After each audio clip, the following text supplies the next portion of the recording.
Hop, bismillahirrohmanirrohim. Birinchi darsimiz shamlar haqida bo'ladi.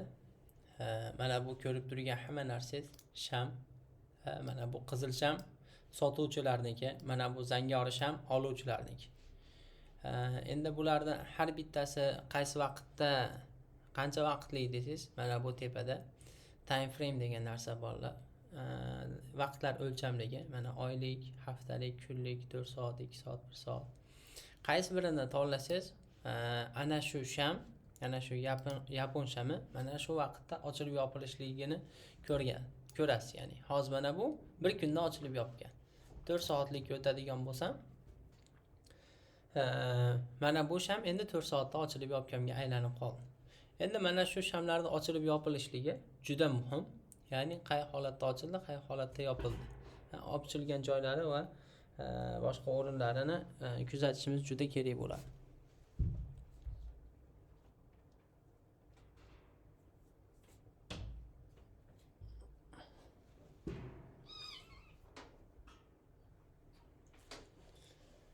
Hop, endi biz kerak bo'ladi degan narsamiz, har bitta narsa bu yerda juda muhim. Chunki siz olmoqchi bo'lgan tangani odamlar olyaptimi yoki sotib yuboryaptimi? Mana shuni bilishligingiz muhim bo'ladi. Ya'ni oluvchilarda kuch bormi, sotuvchilarda kuch bormi? Mana hozirdan nima men ko'radigan bo'lsangiz, nima bo'lyapti? Qizil shamlar ko'p.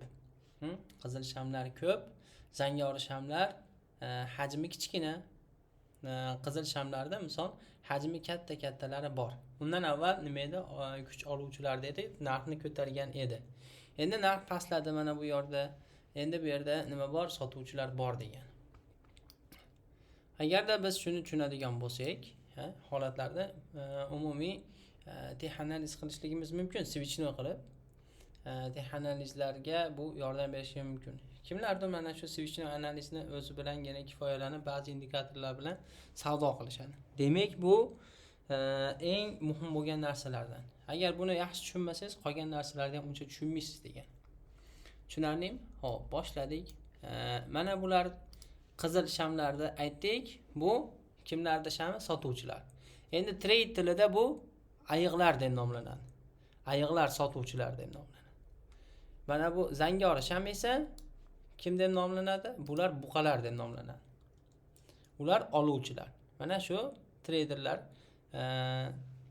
lug'atidagi bularning ismlari.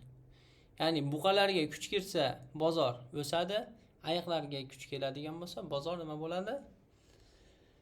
Oqadi. Ya'ni pastga ketadi.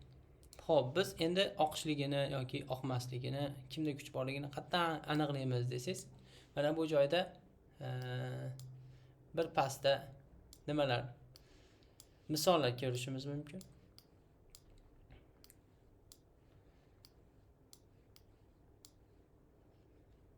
Mana misol, mana bu yerda nima bo'ldi? Bozor kelib to'xtadi. Ana undan so'ng mana bu katta hajm ayiqlarga o'tdi. Mana bu yerda ayiqlarning kuchi bor va undan keyin mana bu joyda nima bor? Mana bu joyda buqalarning shami ayiqlarning shamini yutib yuborganini ko'rasiz mana. Bir necha shamlar bilan bo'lsa ham mana bu yerda yutib yuborganligini ko'rasiz. Undan keyin ozgina pastlagan va ana shu mana bu yerdagi yutib yuborganini, mana bu nimani, kuchni mana bu yerda kuzatishingiz mumkin. Ana undan keyin yana ozgina ayiqlarda kuch. Undan keyingi holatda esa ana yana nimalarga, buqalarga kuch kirgan. Ana shuni ta'sirini yana keyin ko'rishingiz mumkin. Mana bu yerda bozor tushdi. Endi oxirgi sham ayiqlar shamini, mana bu buqa shami nima qildi? Yutib yubordi. Ozgina pastga bularni o'tamiz nimaligini, shu impuls korreksiyaligini. Keyin endi mana bu sham kuchini yana bir bora ko'rsatdi. Tushunarlimi? Endi shamlar bizga avvaldan bozorda holatini, xabarini berib turadi yopilishligi bilan birga. Yopilishligi nima degani? Yopilishligi degani, ya'ni hozir 4 soatlikda turibmiz. Mana bu sham, mana bu yerda bizda qizil sham bor edi. Sotuvchilarda kuch borligini bildirib turuvchi sham bor edi. Undan keyingi sham ham oluvchilarda kuch borligini bizga ko'rsata olmadi. Ya'ni ochilib yopilganda, misol mana shu sham yopilishligini kutganimizda biz hech qanday javob ola olmadik. Endi undan keyingi shamchi, mana bu yerda bitta nima bor? Buqalarda shami bor. Bu sham nima qildi? Bizga oluvchilar borligini ko'rsatdi. Undan keyin nima bo'ldi? Bozorda bitta o'sish bo'ldi. Tushunarlimi? Bozorda misol biz sotib olishligimiz uchun oluvchilar bilan birga birinchi shamlar yopilib olishligini kutishimiz kerak ekan, shundaymi? Mana keldi, yutib yubordi. Mana bu yerda sotib oldingiz, sotib oldingiz, keyin sotuvchilar bilan birga sotdingiz. Ularni sotganini qayerdan bildingiz? Ularni sotganini mana bu shamni ignalari aytib turadi. Mana misol sham mana bu joyda butun edi o'zi aslida. Butun bo'lib chiqdi. Keyin bu igna yasalib qoldi.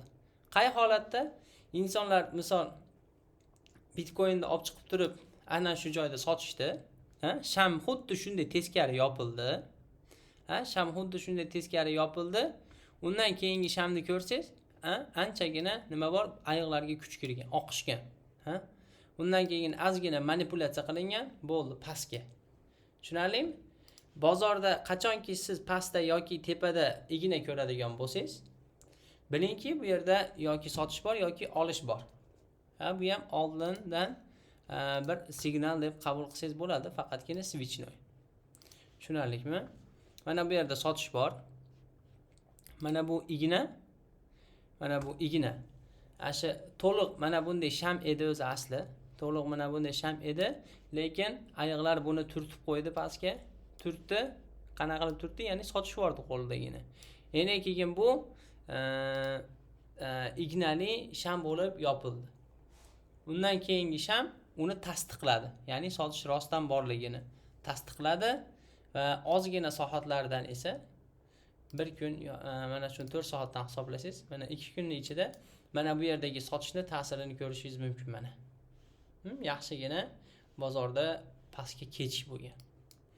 Endi bu yerga pastga ketishgandan keyin mana bu yerda biz nimani ko'ryapmiz? Yana ignani ko'ryapmiz. Mana bu yerda igna bor. Ignamiz. Undan keyin nima bor? Undan keyin mana shu tushib kelgan nimani shamlarda, buqa shamlarida yutib yorishlikni ko'ryapmiz. Mana tanasi bilan umumiy hamma ayiq shamlarini yutib yuborgan. Xo'p, endi nima bo'ldi? Nimaga kuch kirdi? Buqalarga kuch kirdi. Buqalarga kuch kirganini ko'rganimizdan so'ng bozor bitta bizga nima qiladi? Olishimizga imkoniyat beradi. Unutmanglar, hech qachon bozor talab taklifni hech qachon tark etmaydi. Tushunarlikmi? Misol bozor mana bu joyda birdan ko'tarilib ketdi. Birdan ko'tarilib ketdi. Endi insonlar biz ham olardik pastdan bo'lganda deb turib, mana bu joylarga narxlarni ochishadi. Olmoqchi bo'lgan narxlarni ochishadi. Keyin bozor mana shularni talabini qondirib, keyin ketadigan joyga ketadi. Tushunarlimi? Ana shu uchun shamlar buqalarga o'tishi bilan birga endi biz nima qilamiz? O'zimiz arzon deb bilgan joyda sotib olishlikni boshlaymiz. Bizga arzon qayer? Bu pastki qismi bo'ladi, bozorda pastki qismi bo'ladi. Tepada faqatgina sotamiz. Mana bu joyga tushib berdi. Mana bu joyga tushib berdi. Endi sotib oldingiz. Sotib olganingizdan keyin bir tepaga, so'ng esa ozgina nima korreksiya qilyapti, yana tepaga